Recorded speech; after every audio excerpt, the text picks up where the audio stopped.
नए GST reform से देश के हर परिवार को बहुत बड़ा फायदा होगा। गरीब, न्यू मिडिल क्लास, किसान, महिलाएं, स्टूडेंट्स, नौजवान सभी को जीएसटी टैक्स कम करने से जबरदस्त फायदा होने वाला है। पनीर से लेकर के शैंपू साबुन तक सब कुछ पहले से कहीं सस्ता होने वाला है और इससे आपको महीने का खर्च, रसोई का खर्च भी बहुत कम हो जाएगा। स्कूटर, कार पर भी टैक्स कम कर दिया गया है। इसका बहुत फायदा उन नौजवानों को होगा जो अभी अपनी नौकरी शुरू कर रहे हैं। जीएसटी कम करने से घर का बजट बनाने और अपनी लाइफस्टाइल अच्छी करने में भी आपको मदद मिलेगी। साथियों, कल जो निर्णय हुआ ये कितना सुखद है, इसका असली प्रभाव तब और पता चलेगा जब आप जीएसटी से पहले के टैक्स दरों को याद करेंगे। कभी कभी क्या होता है, पता ही नहीं रहता है कि अच्छा पहले ऐसा था, और इसलिए कभी कभी पहले की चीज याद करते हैं तब पता चलता है यहां से यहां चले गए। अब आपके घर परिवार में भी बच्चा 70 मार्क लाता है स्कूल में आपके यहां, और 70 का 71, 72, 75 करेगा, ध्यान नहीं जाता है। लेकिन हम 99 कर लें तो तुरंत जाता है कि हर कुछ कमाल है इसने। तो मेरा कहना यही है कि साथियों, साल 2014 से पहले करीब करीब हर सामान पर उस समय की जो सरकार थी, मैं किसी सरकार की आलोचना करने के लिए नहीं यहां आया, लेकिन एक आप टीचर हैं तो कंपैरिजन आप बड़े आराम से कर सकते हो और बच्चों को बता भी सकते हो। उस समय कितनी बड़ी मात्रा में टैक्स लिया जाता था पुरानी सरकार में। 2014 में मेरे आने से पहले रसोई का सामान हो या खेती किसानी से जुड़ी चीजें हो या फिर दवाइयां और यहां तक जीवन बीमा भी, ऐसी अनेक चीजों पर कांग्रेस सरकार अलग अलग टैक्स लेती थी। अगर वही दौर होता, अगर आज आप 2014 के हिसाब से होते तो आपको 100 रुपया की अगर चीज कोई खरीदते हैं तो 20-25 रुपया टैक्स का देना पड़ता है, अगर उस समय का हिसाब लगाए तो। लेकिन अब आपने मुझे सेवा का मौका दिया है। भाजपा सरकार में, एनडीए सरकार में हमारा जोर इस बात का है कि बचत कैसे ज्यादा से ज्यादा हो, परिवारों का खर्चा कम कैसे हो, और इसलिए अब जीएसटी में इतनी ज्यादा कटौती कर दी गई है। साथियों, कांग्रेस की सरकार ने कैसे आपका मंथली बजट बढ़ाया हुआ था, ये कोई भूल नहीं सकता है। टूथपेस्ट, साबुन, हेयर ऑयल, इन पर 27% टैक्स। आज आपको याद नहीं होगा, लेकिन आप देते थे। खाने की प्लेट, कप प्लेट, चम्मच, ऐसे सामान पर 18 से लेकर के 28% टैक्स हुआ करता था। Tooth powder 17% tax. यानी रोजमर्रा की ऐसी हर चीज पर उस कांग्रेस के जमाने में इतना सारा टैक्स लगता था। हालत ये थी कि कांग्रेस वाले बच्चों की टॉफी पर भी 21% टैक्स लेते थे। ये कभी उस समय अखबार में आपका ध्यान गया होगा कि नहीं, वो पता नहीं। मोदी ने किया होता तो बाल नोट लेते। साइकिल जो देश के करोड़ों लोगों की रोज की जरूरत है, उस पर भी 17% टैक्स हुआ करता था। सिलाई मशीन लाखों लाख माताओं बहनों के लिए स्वाभिमान और स्वरोजगार का एक जरिया है, यंत्र है। इस पर 16% टैक्स होता था। मिडिल क्लास के लिए घूमना फिरना तक कांग्रेस ने बहुत मुश्किल कर दिया था। कांग्रेस राज में होटल के कमरे की बुकिंग पर 14% टैक्स और उसके ऊपर कई राज्यों में लग्जरी टैक्स लगता था, वो अलग। अब ऐसे हर सामान और सर्विस पर सिर्फ और सिर्फ 5% टैक्स लगा करेगा। अब आपको ध्यान में आता है कि 5% में क्या बनना, कोई तो लिखेगा ओह अभी भी मोदी 5% लेता है। होटलों में 7,500 रुपया के कमरों में भी 5% ही टैक्स लगने वाला है। ये काम किया है आपने, काम करने वाली सरकार चुनी, वैसी भाजपा एनडीए सरकार ने किया है।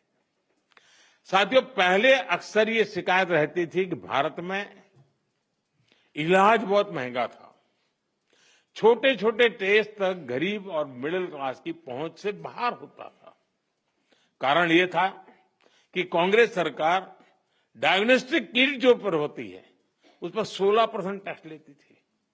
हमारी सरकार ने ऐसे हर सामान पर टैक्स को सिर्फ 5% कर दिया है। साथियों, कांग्रेस के राज में घर बनाना बहुत ही महंगा काम था। क्यों? क्योंकि सीमेंट पर कांग्रेस सरकार 29% टैक्स वसूलती थी। जैसे तैसे घर बना भी लिया तो एसी और टीवी या पंखा कुछ भी लाना है वो भी महंगा हो जाता था, क्योंकि कांग्रेस सरकार ऐसे सामानों पर 31% टैक्स वसूलती थी, 31%। अब हमारी सरकार ने ऐसे हर सामान पर टैक्स को 18% कर दिया, करीब करीब आधा कर दिया है।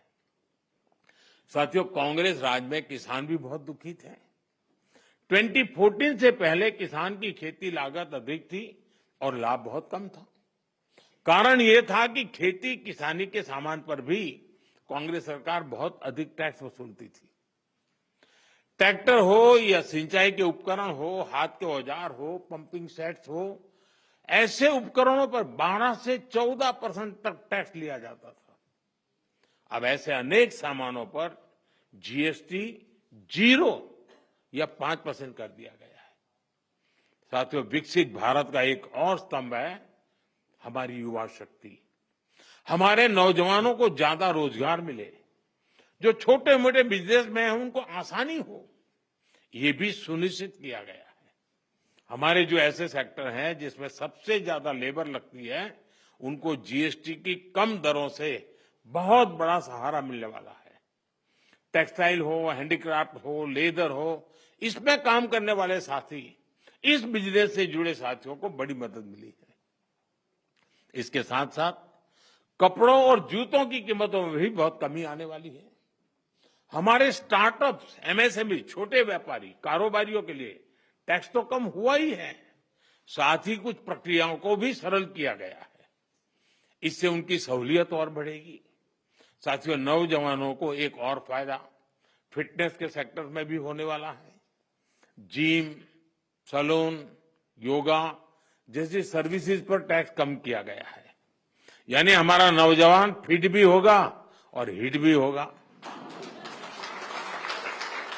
और मैं आपको याद दिला दूं, सरकार आपकी फिटनेस के लिए इतना कुछ कर रही है, तो एक बात मैं बार बार कहता हूं, अब तो ऐसे लोग हैं डेली 200 लोगों से बात करते हैं आप लोगों को मेरी बात जरूर बताइए कि मोटापा हमारे देश के लिए बहुत चिंता का विषय है। इसलिए खाने का तेल 10% कम करने से शुरुआत करें। मोहम्मद जी, आप मेरा एम्बेसडर बन जाइए।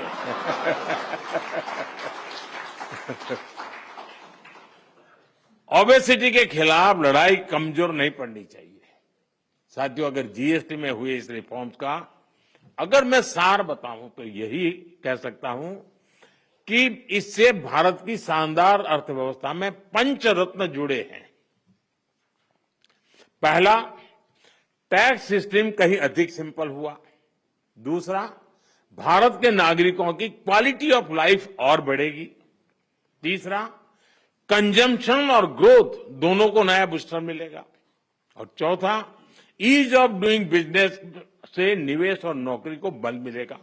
और पांचवा, विकसित भारत के लिए कोऑपरेटिव फेडरलिज्म यानी राज्यों और केंद्र की साझेदारी और मजबूत होगी।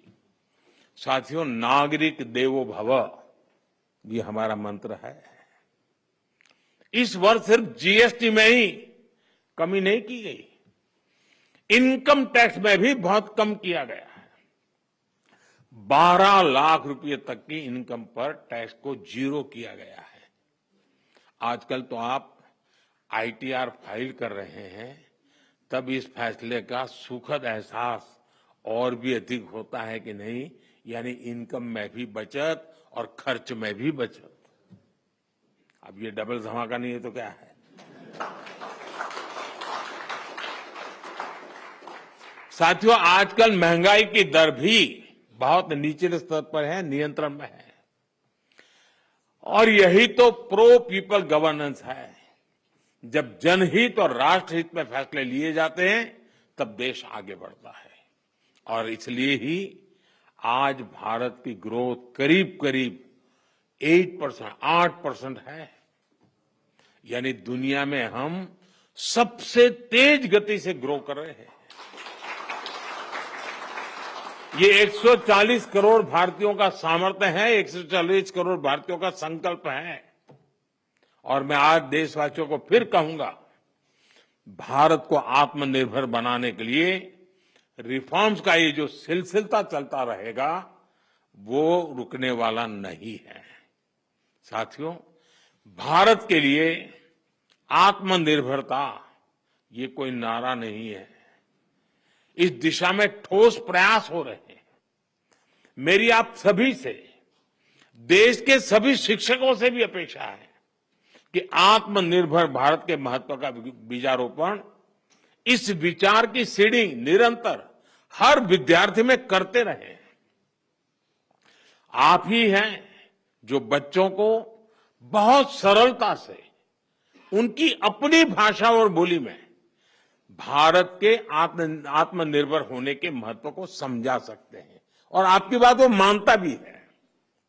आप उन्हें बता सकते हैं कि दूसरों पर निर्भर रहने से देश कभी उतनी तेजी से आगे नहीं बढ़ सकता जितना उसका सामर्थ्य होता है। साथियों, भारत के आज के विद्यार्थियों और आने वाली पीढ़ियों में एक सवाल शुरू से ही प्रचारित और प्रसारित किए जाने की जरूरत है। ये हमारा कर्तव्य है जी। मैं चाहता हूं असेंबली में भी इसकी चर्चा हो। कभी कभी तो एक प्रयोग करके देखिए आप, कभी हमें पता ही नहीं होता है कि हमारे घर में विदेशी चीजें कैसे घुस गई है, पता ही नहीं है। इरादा नहीं है कि मुझे विदेशी चाहिए, नहीं, पता ही नहीं है।